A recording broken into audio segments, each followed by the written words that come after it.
And we're sitting there backstage and we're just talking to some people, and all of a sudden here comes Prince walking right towards us, and what the fuck is Prince doing here? And he comes, and me and Rick are just jaws dropped, and he looked down at us and just gave us a nod. So that was my closest touch to greatness. And then we lied and told all our friends we jammed with him backstage. We were jamming with, man, it was rad. Just kidding. But, he smelled really good. Ladies and gentlemen, I'm Siobhán Cronin here with my cohorts and co-hosts Cory Peza and Benny Goodman, and we are back for another episode of 2020'd. Don't forget to like and subscribe, 2020-d.com. Check out the YouTube cast too, as always, because we have a lot of great visual content going on in these episodes. And this week, part one with the incredible Gary Holt of Exodus, Slayer, Metal God. Slayer! Really cool waiting for guy that. too. Yeah, so down to earth, and it was really fun as someone that does not come from the metal background to get to interview him as a human. Yeah, we get a lot of cool perspective on kind of his influences. We talk about Prince, his opinion on like Ted Nugent, Eric Clapton, which might surprise you a little bit, but really cool information, kind of how he developed his sound and his opinion on music in general. He's like the angriest yet most zen grandfather in the history of metal. Such a dichotomy between his demeanor on the podcast and what you envision of him on stage. So without further ado, check out part one right now. And subscribe if you haven't, for F's sake. F's sake.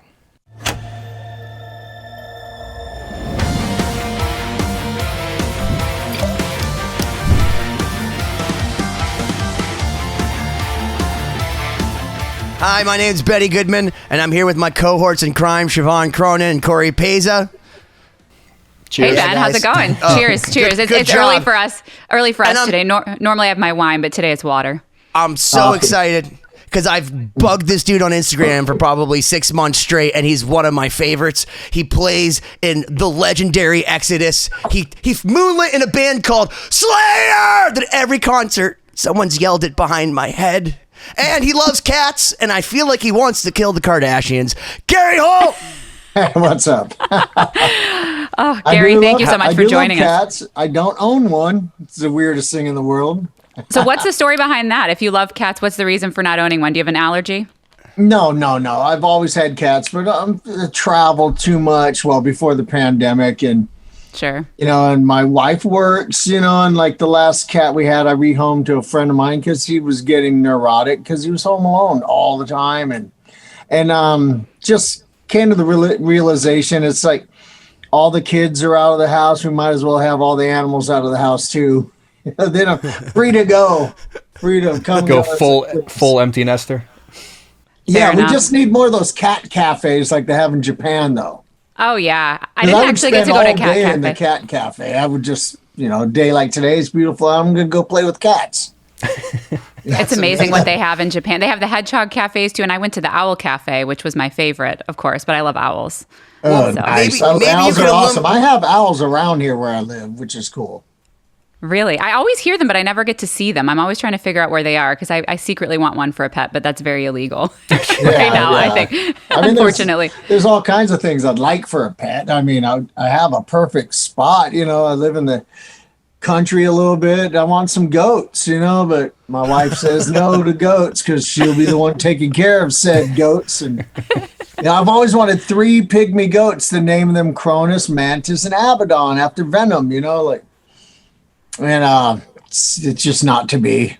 Sad. One of these days, you need a goat nanny or someone that will take care of the goats. Goat nanny for sure. Well, hold on, Siobhán. Don't you have a hedgehog, and doesn't someone take care of your hedgehog while you tour?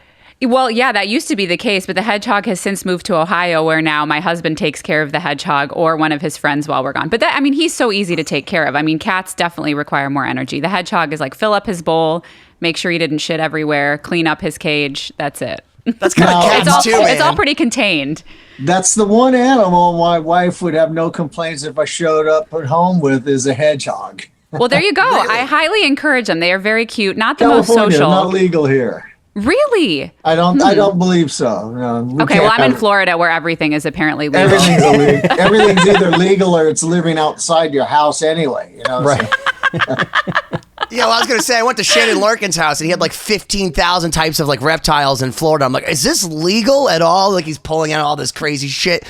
I'm like, it's like an ecosystem down there, and then meanwhile you can't have a hedgehog. It's a weird weird world we live in, man. What's yeah, I wrong with used a to keep hedgehog? reptiles, you know, used to keep lizards and snakes and stuff. Now it's. I live where I live though, you know.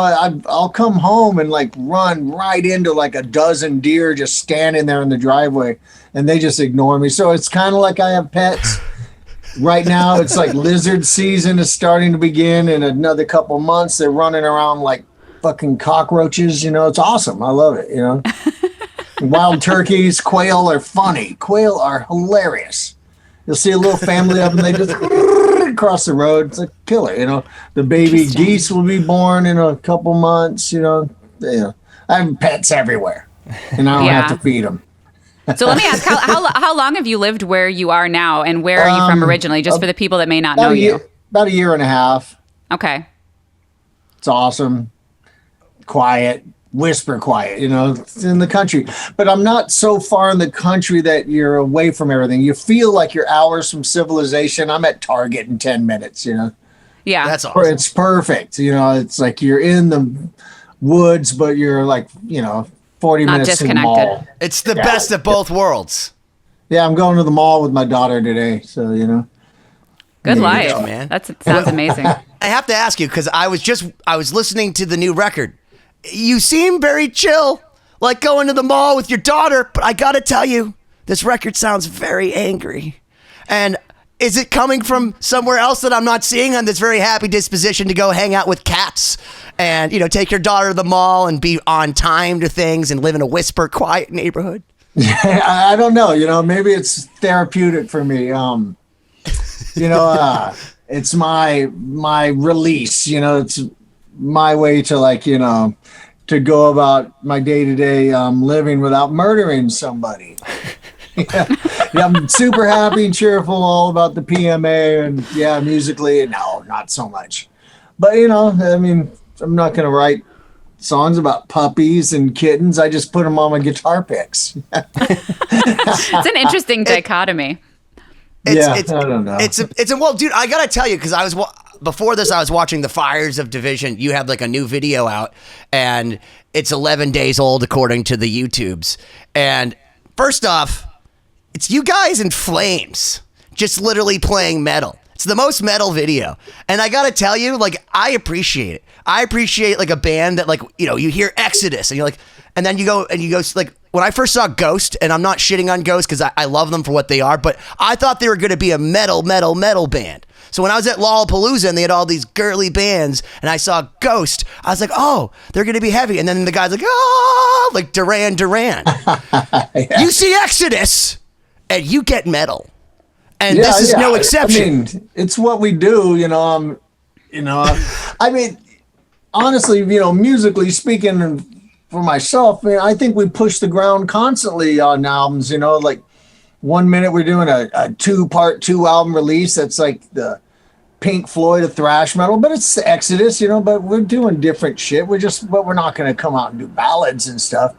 The funny thing is, you mentioned Ghost, right? I love Ghost. They're awesome, but wrong mindset. When they first came out and people were talking about them, a good friend of mine was openly like soapbox preaching that they were the next Merciful Fate. And right there, you fucked up because you're fucking with one of my hero bands that is responsible for everything I've done. Dude. So I had a huge fucking grudge against them because how dare you, you know? They're not, you know. But then I listened to them, not comparing them to, you know, Black Funeral and Nuns Have No Fun and Curse of the Pharaohs and all this shit. And I listen to them for what they are, and I love them. I think they're great. I think they sound more like Blue Oyster Cult than anything. That's an interesting comparison. Well, yeah. And I was going to say, just so you know, when I say the metal stuff, I love your guitar playing. In fact, I made a mental note that your solos on this, they're so musical that it was kind of funny that the first thing I thought when I heard that you were going to play in Slayer, because I've always thought of Jeff Hanneman and Kerry King as being like the crazy, like whammy bar, like what the fuck's happening, but it's going to make you sick and it's metal. Like you're almost like so melodic and so composed by comparison. Was it strange to go to a band like Slayer where, you know, it's way different than, you know, these beautiful solos? Like even on the Fires of Division, like your solo, dude, it's beautiful. Like you could tell you listen to Richie Blackmore or Michael Schenker and yeah, dude. And I think I had saw you talk about Journey, and like, I mean, anyone who listens to Journey, like you either listen to Journey or hate fun. Like that's how I look at it. Well, so I'm it's going like to you could Journey this Saturday, I think, or Friday. Yeah. You stoked? But see, yeah, I'm stoked. But see, I'm a Bay Area guy and I'm 58 years old. Journey that I grew up on isn't the Journey everyone knows. Over the years, I've grown to love the Steve Perry pop Journey. But, you know, the Journey that most people have never heard is just prog rock shredding at its finest. Totally different band. I've had arguments with like Slayer crew guys. I said, all right, now listen to this. And I played them some old Journey and they're like, whoa. I had no idea. I said, yeah, you know, so, but, yeah, Blackmore, those guys are my favorite. But, you know, as far as Slayer, you know, I'm really good at mindless shredding too, you know, and like, you know, and, if Jeff played something real fast, I played fast, you know, I tried to match the vibe, but the band never asked me to copy the solos because there's no copying that. If that's what they wanted, there's 1,000 guys in Slayer tribute bands that can play all of Jeff's solos. I can't. We're two totally different guys, you know, from the same musical tree. But so they just, you know, let me do my own thing. And I was surprised at how many solos there were in a set for Jeff, you know, like I'd do some songs, I'd have 3 guitar solos. It was like total like Guitar Hero role, I guess. I don't know, you know, but on the new album, yeah, I worked really hard on the solos because I wear so many hats in the studio with Exodus. Usually where I get shortchanged, I do it myself, is on solos because I have to be in that producer's chair for all the vocals and the bass tracks and I'm there for all that stuff. And then when I'm working so much on everything else, I'm not sitting there like with you know, some headphones on working out solos. You know, half the time it's like, fuck it, you know, just shred, whammy bar, go. And this time, you know, I had the luxury of like really working out my own parts again, which we used to do in the good old days. And recent albums, I always just felt like I wasn't giving myself time for that. So, you know, I'm glad it shows. Yeah, speaking of the good old days, and before we get too deep into what's kind of going on right now, one thing we usually like to do is in our part 1 is just to get like a background and a history to give some context to the listeners and viewers who might not be familiar with what you got going on. We've had a few Bay Area guys on, and the stories about that time and area, and you know, when all those bands were coming up and the magic that happened has been fascinating on many levels. Can you talk a little bit about those early days of Exodus and kind of how that sound came to be? You know, the early days, we were just guys wanting to make a certain kind of metal, and we stood on the backs of giants to do it. You know, that's what we all do. We take our influences and then we like take it somewhere else that someone else wasn't doing. And back then, you know, 21-year-old me didn't realize I was doing anything special, you know. We were just writing the music that we wanted to hear. Super fast, super heavy, taking our influences, everything from Judas Priest to Thin Lizzy to Venom to Merciful Fate to Discharge, you know, and just kind of balled it up into, you know, wadded it up and put it in a straw and shot it against the wall like a big metal spit wad, you know, and it stuck, you know, and the spit wad is still there on the wall, you know, so we're pretty lucky. I mean, but I'm still just making music I like to make, you know, like people say, wow, you guys are like pushing 60 and you're still like super heavy. And I'd like, dude, we play 1,000 more beats per minute than we ever did when we were young. We've made our jobs hard. Yeah. The Bonded by Blood era stuff is quite easy for me to play. You know, for one, I've been playing it my whole life. number two, some of the rhythms on this newer stuff, it's challenging, but I don't know. I always feel I have something to prove, and I keep trying to. But, in the early days, we were just insane bunch of lunatics, playing super fast music and wrecking everything in our path. And we got away with a lot of shit because we all looked like little anime cartoon characters back then. Big eye, all like little baby face. Who, me? We didn't kill your goldfish. You say you're playing the music you wanted to hear and, stand on the backs of giants, but we hear a lot that that early kind of thrashy sound was like a response or a rebuttal to some other popular music at the time. Well, was there any of that, or was it just taking influence from the music you actually liked? As the late great Paul Bailoff would say, all posers must die, Cheers to the heavens, man. But so it was a response to the hair band scene. But secretly, all of us guitar players were at home trying to learn Warren D. Martini licks. Yeah, right. We fully acknowledge how awesome he and George Lynch were, and these guys. Sure, fuck yeah. Well, let me ask you along those lines, what was it that originally drew you to guitar and your early experience playing? Because I'm always fascinated by how people get exposed to music and how they develop their tastes and what they enjoy playing. I come from like a classical music background, so all of this is kind of new to me. But I'm always fascinated by how people, get drawn to their instrument and how they like the music that they want to play. So how did you get started in that regard? I always wanted to play guitar. I started at 17 years old. I wanted to start earlier, but I'm the baby out of 6 kids in the family, and my parents had a closet full of trumpets and saxophones and a piano in the living room that was great for putting family photos on, and my parents never thought I'd stick with it because none of my brothers or my sister ever did. Did they have a musical background, your parents? No, not at all. Okay, they just had instruments. Like I need to learn to play piano, so they get some old piano and like, waste of money. But, I picked up a guitar. Kirk Hammett showed me my first licks and chords, and I was in Exodus 6 months later, Wow. But before I played guitar, it was seeing guys live, and, nobody more so. And, as a liberal centrist Democrat, I'm still not afraid to say it. Ted Nugent, my hero, he made me want to play guitar. Wow. I might not agree with everything that comes out of his mouth, but if you want my copy, Ted Nugent is out of his fucking mind. Dude, if you want my copy of Double Live Gonzo, you got to pry it out of my cold, dead fingers, right? Listen, I stopped giving a shit about. There's a difference.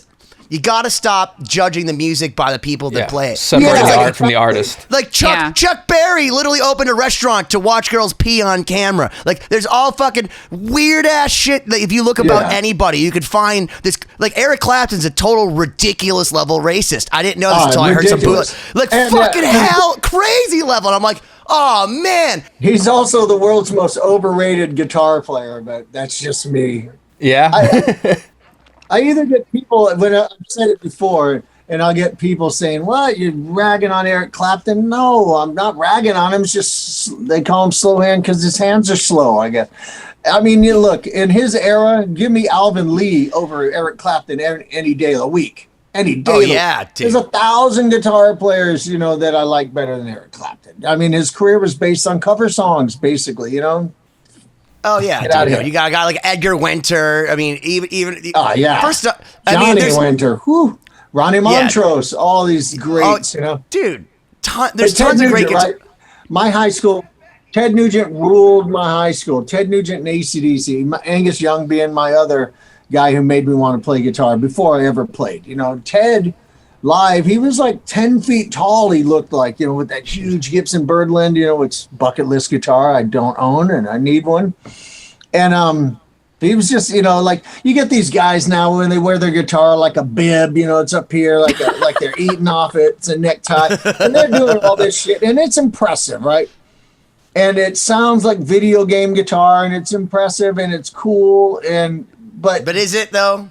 They cannot do the solo from fucking Wang Dang Sweet Poontang live. Cannot do it.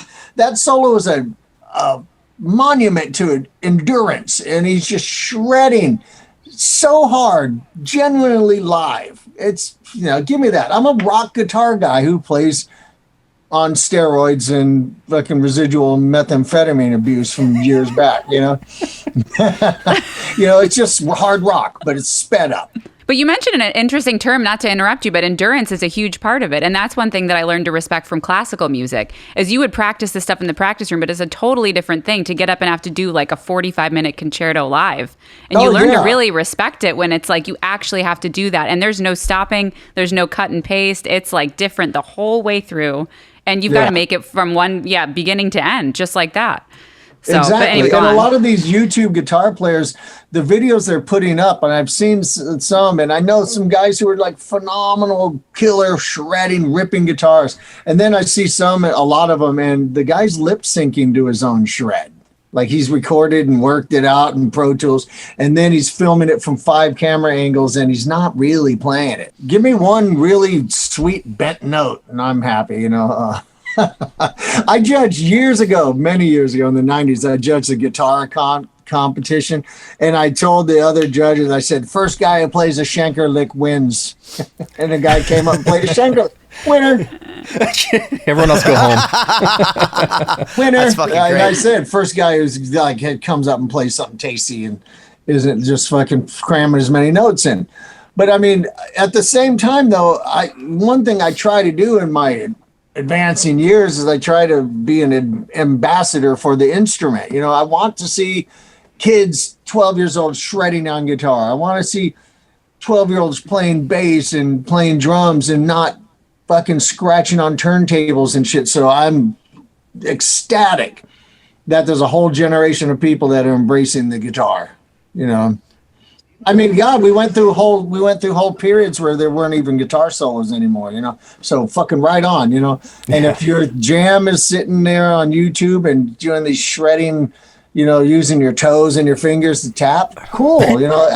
I mean, I think it's impressive. It's just nothing that I want to learn. I mean, when I want to learn a lick, I go and watch like Eric Steckel, and I'm like, fucking hell, you know, that guy's so fucking badass. It like blows my mind, you know, like, and I literally sit there and watch his videos, and I'm trying to learn licks because he's just shredding like supreme top level rock guitar, you know, blues rock guitar. Yeah. Well, I wanted, not to interrupt that flow, but I wanted to ask, going back, you mentioned that, you know, I think you were 17, you said when you picked up guitar, and then 6 months later you were already playing an Exodus, right? So what was that experience like? Because that sounds terrifying to me, to feel awesome. So new to an instrument. I learned really, really fast, you know, I mean, as quick as I learned, and in the early days of Exodus, it was like this big talked about thing in the Bay Area. Like, this guy's like this wonder kid, you know, he's been playing a year and he's shredding and doing all this shit. And I should be way better now. For as good as I got quickly, I think I plateaued off, and just maybe it was like the substance abuses at one part in my life and all that, you know, just kind of the nonstop practice took a back seat. But, you know, as a youngster, you know, that's all I did. I played guitar, you know, 10 hours a day. And then when I played my first show, you know, it's like, this is for me. This is what I need to do. I need to get on stage and rage. Fucking yeah. Interesting. Well, when you were playing 10 hours a day, where were you drawing from if you weren't getting formal training? Like, where did you get your input on what to learn? Was it just seeing people live, or because it was a different era, right? It's not like now where you go on YouTube and you say, "Teach me guitar," and there's a million videos. You know, how were you learning? Listening to records and trying to copy licks from Blackmore and Schenker, and always learning them slightly wrong, but in the end, that incorrect Blackmore lick becomes your lick. Can I tell you, I relate to that really because Cory and I did a cover of Gates to Babylon from Rainbow. And he got so mad at me because he's like, songs. He's like, dude, you're a half step off. I'm like, where? Because I spent so much time just trying to get, you know, the fucking riff. It's hard. And he's like, but you're a half step. And I went back and I listened to it, and I'm like, oh my God. I'm still I spent so much time, and it's so crazy because you can learn so many songs so fast. But Richie Blackmore, he's the devil. Yeah, you know, I mean, I've seen him live so many times, but the last time he did a Rainbow tour, he played a club in Santa Clara. I mean, a club holds about 1,000 people. You know, I've seen him in all these arenas, and I was like 2 people from front row seeing him from 8 feet away, and I realized everything I thought about his playing was wrong. It's like all wrong because I could really see it. And, this is after decades of guitar playing, rather than a lot of it was like really early on and I was pretty far away. It's like, wow, it's like everything I thought I knew was incorrect. In terms of the approach to the instrument, how it was actually played, or like Just, your perception? The licks. Yeah. I was playing them all wrong. And, okay. Watching him fiddle around with his tone knobs and his pickup selection was just mind blowing. Me, most of my guitars don't have a tone knob. The shit's off all the way. Anyway, and he was really using that shit to craft and create so many tones within a guitar, within a Stratocaster. It was remarkable. Wow. That's wild. My hero, my favorite guitar player of all time. So.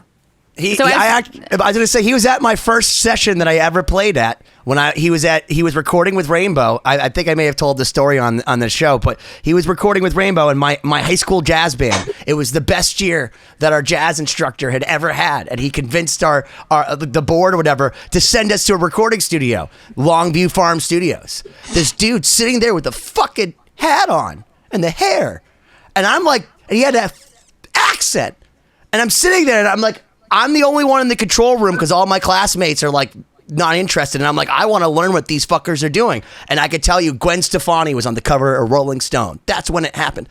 And they're like, oh yeah, no. He's just, one of the guys that works here. And I'm like, even at like 14, I'm like, I'm pretty sure that's Richie Blackmore. And then I found out later they had recorded a record and that Richie Blackmore decided to moonlight on my jazz band.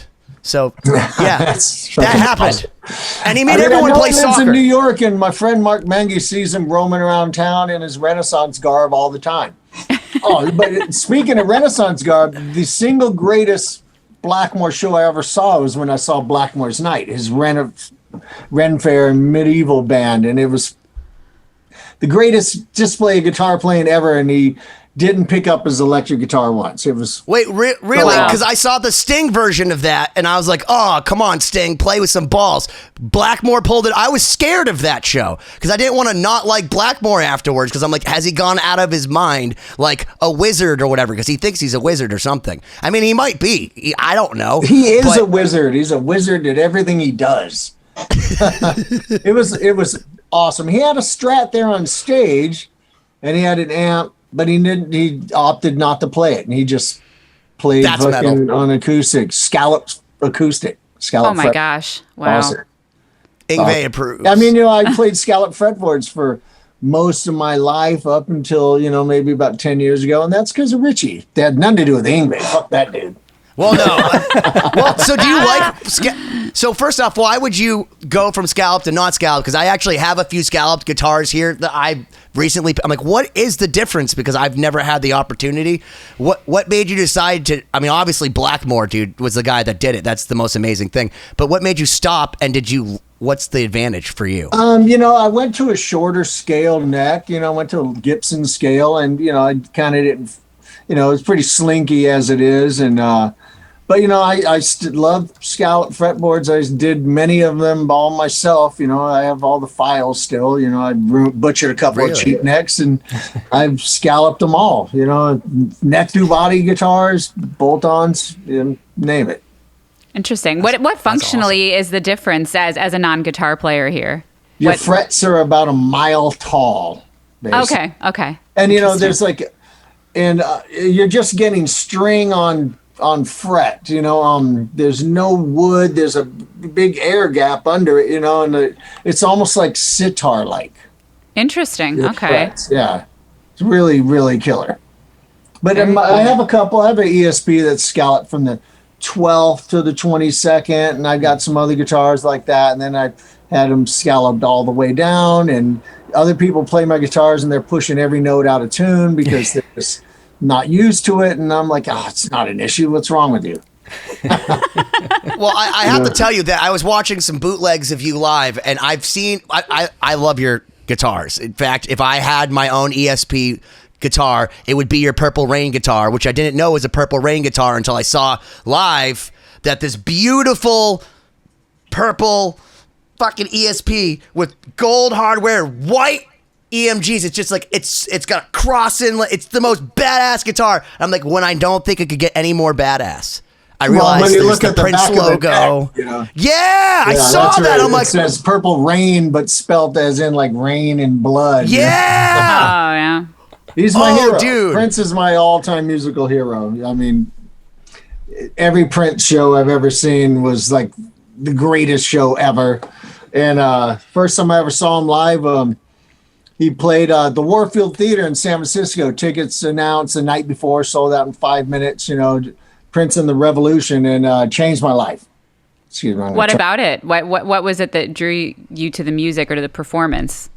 Watching it was, you know, watching this guy command a band in the funk, the power of the funk. It was just, it was like one of those crazy religious things. Everybody starts just getting caught up in the spirit in the moment, and you're almost speaking in tongues. It was fucking rad. And I mean, you know, the guy, you know, as a musician, he's unrivaled. We'll never see another one like him. You know, he's the Mozart of popular music. You know, it's my hero. Man, Did you see my new cabinets? Oh, dude, I was going to actually ask you about that. You have the most beautiful LED cabinets with the blue, the purple lights. Oh wow! And your logo, right? That's your like your crest kind of thing. Well, I mean, they change any color. They'll pulsate and all that, but you know, it said make them purple, make them red, and that's in broad daylight there. Oh my god! Yeah, they're insane. Wow, very cool. For our listeners, check out the YouTube page, or I'm guessing these pictures were posted somewhere if Ben saw them. Yeah. I can't wait. They'll make their debut on this upcoming tour, and you know, they'll be purple when we play Minneapolis. That's for fucking damn sure. Oh yeah, absolutely. But yeah, there's nobody like him. I mean, I cried when he passed away. It was a Do you have a favorite Prince story? Because there's so many cool Prince stories. I'd love to hear Gary Prince Holt. Story. There we go. The coolest Prince story. Rick Hunolt, my other longtime former guitar player in Exodus, we were backstage at the Bangles, right? And at the Warfield Theater in San Francisco. And the funny thing, backtracking a little, I'd heard Manic Monday on the radio, and I said, "What a fucking Prince ripoff!" You know, I didn't know he wrote it. And we're sitting there backstage, and we're just talking to some people, you know, and all of a sudden, here comes Prince walking right towards us, and like, still didn't know he wrote the fucking song, and what the fuck is Prince doing here? And he comes, and me and Rick are just jaws dropped, and he looked down at us and just gave us a nod. So that was my closest touch to greatness. And then we lied and told all our friends we jammed with him backstage. We were jamming with, man, it was rad. Just kidding. But, you know, he smelled really good. Interesting. Smelled great. Like whatever bespoke cologne he had on was just awesome. Just smelled so good. He was enchanting. Yeah, he walked by, and you know, as the jaws are dropped, we took it in. I can still smell it to this day. It was epic. You just nailed something about it, because that's a dude that he was like 5 foot nothing that would wear platform shoes, full like coat, you know, fur jacket, and do like twirls and splits and play guitar. But he was manly. Even though he was wearing no shirt, and he was all shaved and all, like, but he was still masculine. And there was hot chicks around him, but he was always like, "You can't dance," but like that was cool. Like it was cool to pirouette when it was Prince. He's a master. You know, I'm really good friends. You know, Bay Area guy Takumi was his tech for 18 years. You know, and like he was on beck and call. You know, and like you know, I'm doing. I need to record. Get down here. And he'd go in and record, and he's doing a guitar line with his left hand, and he's playing the keyboard line with his right. And Takumi says, "Why don't you just overdub it and do one and do the other?" He goes, "It sounds better this way."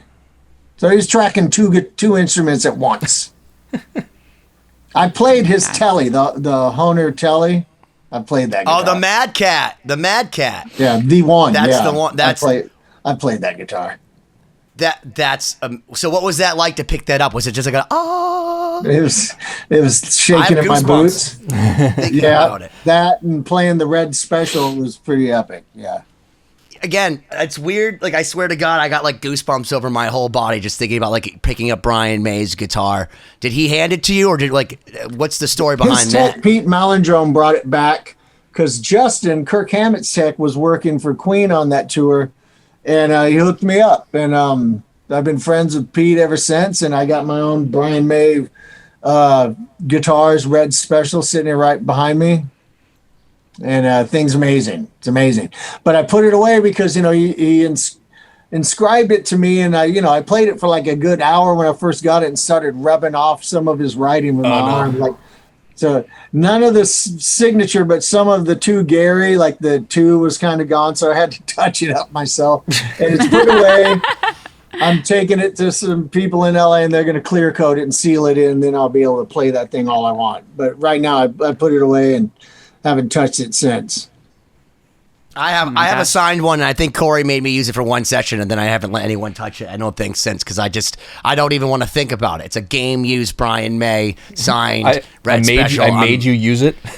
I think you were like, let's try Always that someone one. I was else's like, fine, but don't touch it. And it sounded amazing. It was more like, dude, check this guitar out. I'm going to use it. Check it. Get the camera out. It's going to be And great. There's always a Probably. spin. I want to play it Probably. today. I wanted to play Probably. it yesterday, but I was even online, and I saw a guy who bought one of the cheaper ones, but he got it signed, and he put just cling wrap over it to play it while I was in it. Oh my gosh.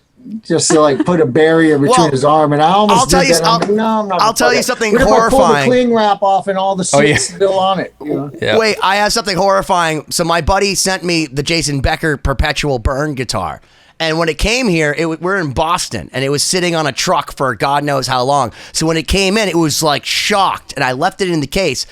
But he put his thumbprint on it, and the actual ink was sitting on top of the guitar. Like if you had touched it, you could have got rid of the whole thing. And I'm just sitting there for hours, waiting for it to cure again or something. But because it was outside, all the stuff he'd written is now fuzzy looking. It's sad. Yeah, that sucks. So I put it away. Tragedy, because I want to play it so bad. I mean, those pickups sound so good. They just sing. It's fucking phenomenal. It's amazing. But I love guitars. Guitars are awesome. It's just instruments are the best thing ever. I can't ever have enough of them. Yeah. So Well, you you said- and Ben have a lot in common then. Well, Yeah. is it the Birdland? So what's your number one rainy day guitar? If you could just take your 401k that you don't have from Slayer or Exodus, I'm sure. What would you buy if you could buy the craziest guitar? What would be the one? Well, Ted did just recently have a big auction, and I would have bought one of his guitars. I mean, I'm not interested in buying, greenie like Kirk did, or shit like that. I just like guitars that are cool and different and that sound good and they're usable. I've kind of always been looking, and I almost pulled the trigger of buying one of the Rory Gallagher relic Fenders. I've always wanted one of those. One of my favorite guitar players, and but I just need more of them. I feel the same way, man. I mean, I got about 100 guitars, I think. I don't know. Oh my gosh. Yeah. It's That's never awesome. ending, I suppose. It's I- weird because as a I violinist, haven't you have counted basically in a long one. time. Yeah. I sell Yeah. one every now and then, and it's usually to buy something else. I was like, I'll shuffle them in and out. But, I'm not looking to buy 59 Les Pauls and stuff, like Neil Schon and Joe Bonamassa and Rick Nielsen have the market cornered on that shit anyway. Well, Yeah. I mean, but realistically for us peasants, and that's anyone that doesn't have $100 million to their name. I played 59 Les Pauls. They're great. They're awesome. I would still rather 25 fucking awesome, still vintage, amazing guitars. Yeah, Or yeah. it's just absolutely insane. So unless you have so much money, Kirk Hammett, where you can buy Greenie, and the dude that was it Cesar or whatever from Gibson, who has 2 serial numbers separate. God bless you guys and your 59s. And then Rick Nielsen was his 358 Explorers of the 18. Okay, Cheap Trick man, you're the best. You own it. For me, I have an 1850 Martin. Like, nobody has that Martin. Like, for me, that's just as cool, if not even cooler than a 59, because it's lasted another 100 years. So for me, that's cool. The 59 stuff is just like flexing for lawyers and rich rock stars. I mean, I look at my guitar collection as two things. One, it's for me to have toys to play with. Number two, when I'm gone, it's for my kids to sell and have some money. And, like, I don't own a 59 Les Paul, but I own a guitar painted in my own blood. That's the only one ever on earth. It's not 10 of them. There's not 20. Is that the one in the new video? What's Is that the one in the new? Is that the one in the new video that's covered in blood? No, that's a blood splatter. That's just paint. The one painted in my own blood. So it's actually a painted solid. Yeah, it's like it's one of the most famous guitars in metal, and I'm honored to own it. Oh, that's and right. I can't even imagine what it'd be worth. I mean, there's that one. Oh God, I know that Oh, guitar. wow. Yeah, I didn't. Wow, I don't know if I'd ever put look that at thing. to. Just insane. Wow. Yeah, that's nothing like it, and I'm sure it's kind of almost impossible to put a value on it. But when I'm dead, I think my kids would probably be pretty okay just off what they get from that guitar alone. Sure. I was going to Well, try maybe to you should describe. I was going to describe it for our listeners, and I don't even know where to start. That thing's awesome. Yeah, so you It's just have to nuts. check out So the video. Yeah. It's nuts. 18 vials of blood, and then it's Oh a my God, gosh. Oof. That's I fun. mean, Did you you get? know, Did you 18 get like a vials- cookie afterwards? No, I had a beer, probably worse than that. Oh my gosh, Tim. 18 vials of blood sounds like a crazy amount. When you go to give a pint of blood, that's more than 18 vials of blood. So Yeah. The bigger number sounds more scary, though. So Well, just because stick they to just that keep putting the description. vial on, and when it's full, they pop it off, put another one, and they're filling up the little tray. He wanted like 36, and my wife was there, and she said, "No, that's enough of my husband's blood. He's got a show tomorrow." Oh And it my was God. right Yeah, after fair the enough. show. We did it, backstage at a Slayer show, and Oh my gosh. You know how to party, man. yeah. But, I mean, I haven't even brought that guitar out since the end of Slayer. I'm kind of nervous about taking it out. I'm on the fence on this upcoming tour, whether I want to take it out or not. Don't do it, man. You Don't know, fucking do it. you know, There's no I- tour that's worth that shit, man. It's not worth. Well, in Slayer, we're playing arenas, and I know my tech, Warren Lee, was protecting that thing with his life. And Yeah, that's a different story, I I don't guess. want my singer to come. I have a front man, not a bass player singer. I don't want him to come up, not see me behind him and swing his microphone and take a chunk out of it. I've had that happen to guitarists before, sitting there like rocking out and bummed, right on the edge of my guitar. Yep. Oh my gosh. And so it's probably kind of retired until the appropriate moment. But yeah, I got some cool guitars. They're not 59s, but they're badass. Yeah. Well, coming back around, not to change the subject from guitars, because I know you and Ben and Cory, I'm sure, love talking about guitars. But I want to hear before the end of the episode, just for, to humor me or some of the listeners that didn't grow up listening to Exodus or Slayer, I'd like to hear a little bit about your career. And, we kind of referenced you getting into Exodus. Can you kind of walk us through some of those early days and just getting out and playing shows and what it was like and how that kind of led you on a path to what you're doing now?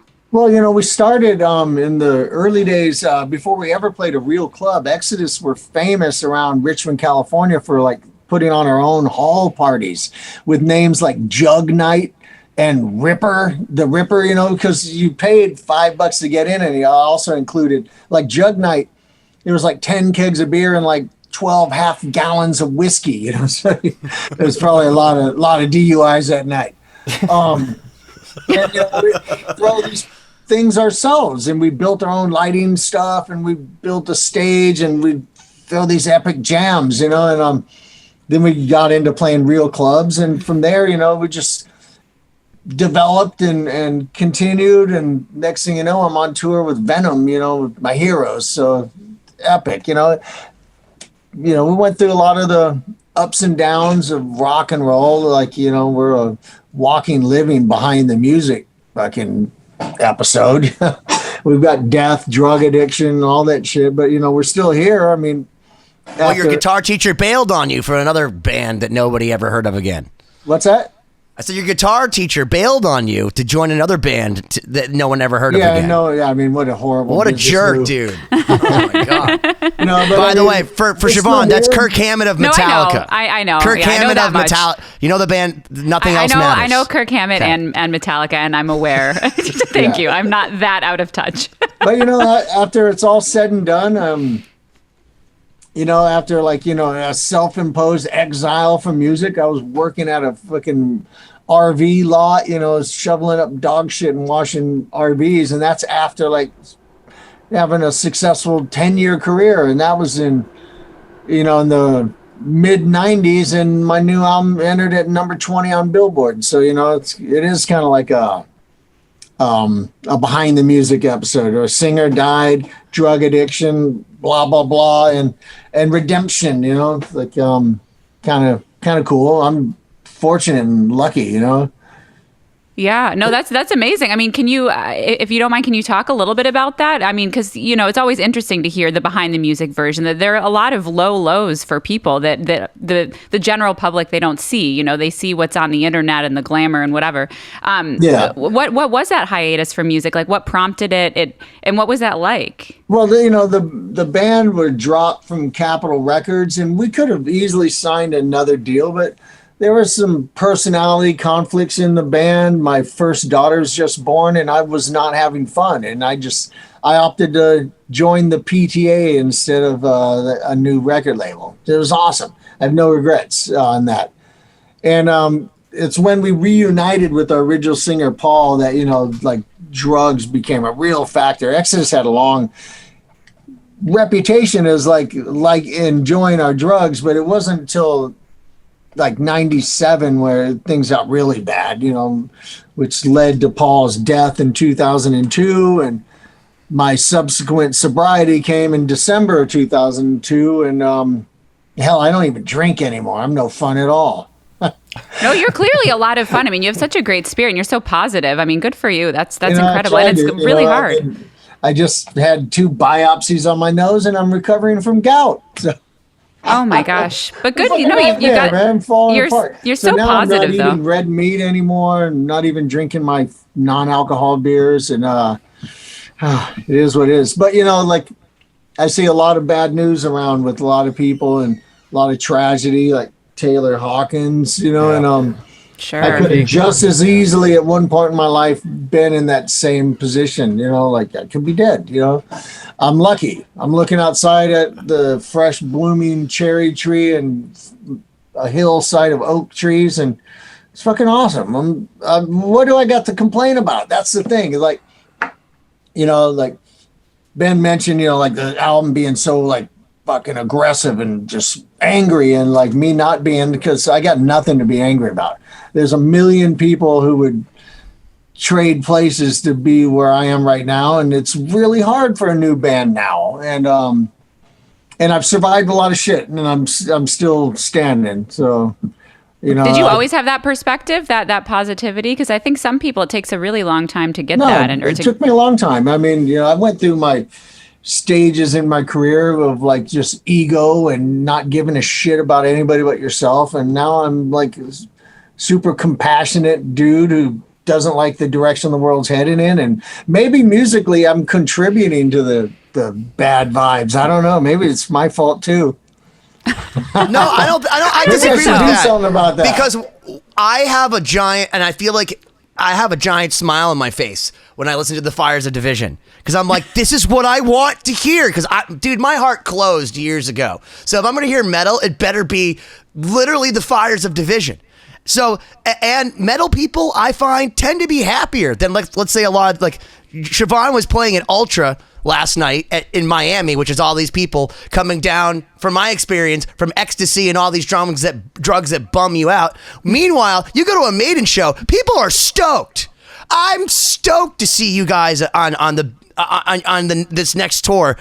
Nevertheless, with Testament and Death Angel, are you excited that years later you're still touring with these amazing bands, but people are actually acknowledging that you guys were the fathers of the Bay Area for this thrash thing that I think for a long time you guys didn't get the credit you deserved?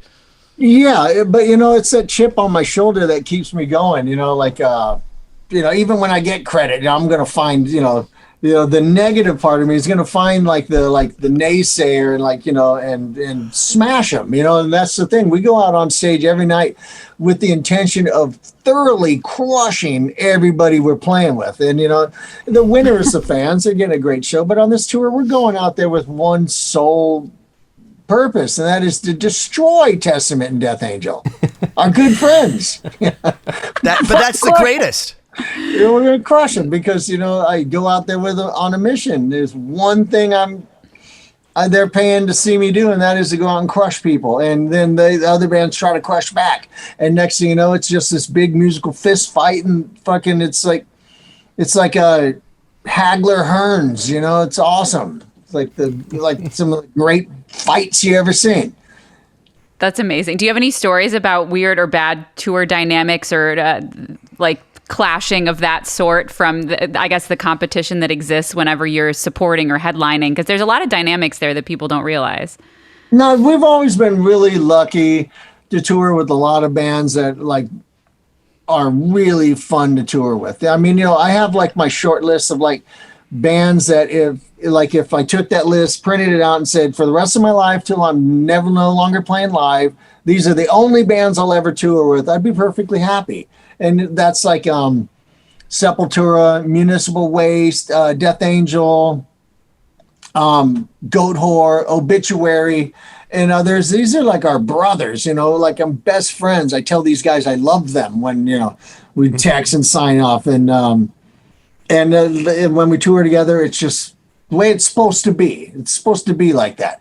You're supposed to have fun. You're not supposed to have to fight and argue about, stupid shit concerning the show. It's we've shared drums with Goat Whore before, played venues so small that, and our drummer's left-handed, there's no place to even put the drums. All right, we'll just switch them around and just use the same kit. Put your cymbals up there and we'll go. You know how many bands would make you sit up on the floor? There's no room on stage. Well, sit up on the floor. We'll put a couple of security guys around you. Some people don't give a fuck. And but we do care. We want everybody to have a good time, and that's at this stage in my life. I'm not down for games. I'm only going to do tours that are fun. Well, I think that's awesome because I remember, and Cory was in the same kind of scene, when we were in Boston, that it was that fierce competitiveness where you wanted to blow the other bands off the stage, but you also had reverence for those other bands because you're like, oh, wow, those guys just fucking murdered. I'm gonna have to up my game, and I feel like that's been dead a lot in the live scene for a lot of younger bands. So to hear that, it's almost nostalgic for me to be like, it's a friendly we hope we blow them off the stage, but either way, everyone's winning. Yeah, we tried really hard to impress the 12 people at our shows. It was, yes. It was dude, brutal. I mean, dude, when we did Temple of the Damned in 2003, which, is hailed as one of our finest hours, and people always said, wow, how's it feel to be at the vanguard of this thrash metal renaissance? And I'm like, dude, I just played Colorado Springs for 18 paid. I'll tell you about it when I see it. We did a show there, and I finished the show and I jumped off the front of the stage right past the 18 people, went straight to the bar. Still in my stage clothes, I was fucking went up and said, I'll have a double schnapps, please, and go up behind. Guys are welcome to come join me, but it has built and now the band does quite well, but we started out, probably a little bit of bad timing, making this big comeback at a time people weren't ready for it, or whatever, but we just kept going. What else am I going to do? I don't have any real job skills, I haven't found a way to make charming pay. I don't know how to make a living off that yet. That should be the name of the episode. I haven't found a way to make charming pay. Yeah, I like it's a little that. wordy, but That's great. we'll see how it goes. I'm too too old to start training to be a SWAT team officer, which I would like to be, but I'm 58. I would never ever pass the fucking physical side of the exam. I've got gout. Here, go run that obstacle course. You run that course. I'm not running nowhere. Oh, I don't want to put man. shoes on. That sounds terrible, man. I'm sorry. It's much better now. It's much better. No, That's good. And I've eliminated stuff out of my diet to like keep it away. Because the alternative is they'll put you on this med, and it's an everyday med for your whole fucking life to keep it Right. away. I'd prefer not to be on like meds for shit, you know. Sure. Oh, yeah. Absolutely. Unless like be dependent on chemicals, if you could handle it via diet. Yeah. It's a Good very point. unorthodox perspective for most Americans, I think. Oh, I Yeah, like most that people though. I want to keep eating these steaks and pound all these beers and eat hella seafood and just give me a pill so I can. You know, I'll just everything in moderation. Yeah, it's scary shit. Putting all that into your system sometimes. Yeah, Good you point. know, I mean, I'm not against the wonders of modern medicine, but if I can avoid it, Right. I will. My doctor doesn't want to give me that med unless I have another flare up, and he's like, we'll control it, just eat less of this and that, and hopefully it doesn't come back, Absolutely. Trying to take Here's care to of hoping, myself. man. I've got 2 grandchildren, got 3 daughters and wife. I don't want to go anywhere. I should have a lot of years left in me, so I'll do my best to see that it happens. Well, we're rooting for you. We're coming to the end of our part 1 here, our first hour with Gary Holt on 2020. Gary, is there anything that you want to let people know about? Just the tour. It's going to start on the 9th in San Luis Obispo, and it's going to be awesome. It's the first tour we've done since the last one was we flew home the day of the flight restrictions from Europe. Oh, wow. At the start of the COVID, and flew home and about a dozen of us were sick. Will Carroll from Death Angel was on a ventilator for a couple of weeks, really sick, and he's bounced back. I was the sickest I've ever been and not near as sick as Will. I was at home sick. And now we're touring again. I never thought this day was going to happen. So Well, let's talk. We'll talk about that tour in part 2 because definitely excited to hear your thoughts Awesome. on getting back out there and everything. But for everyone else, check out 2020-d.com, like and subscribe to the podcast, and we will see you next week with Gary Holt, part 2. The danger of rock and roll is gone, and it's like it's supposed to piss people off. It's supposed to fuck with the system. It's supposed to make you think. It's supposed to challenge your opinions. It's supposed to have a political stance. It's supposed to make you feel like, maybe I'm wrong and maybe I should, or this is exactly what I'm feeling and this person understands it. And there's so much candy out there. I've said it a million times, like there's like 75,000 vanilla ice creams. Where's the Neapolitan? You know what I mean? I love a Neapolitan. I want a little strawberry and chocolate. I don't just want vanilla. Yeah, okay, you got vanilla seed. Where's the seed from? Oh, it's from Panama. Big fucking deal. It's still vanilla ice cream. And that's the problem.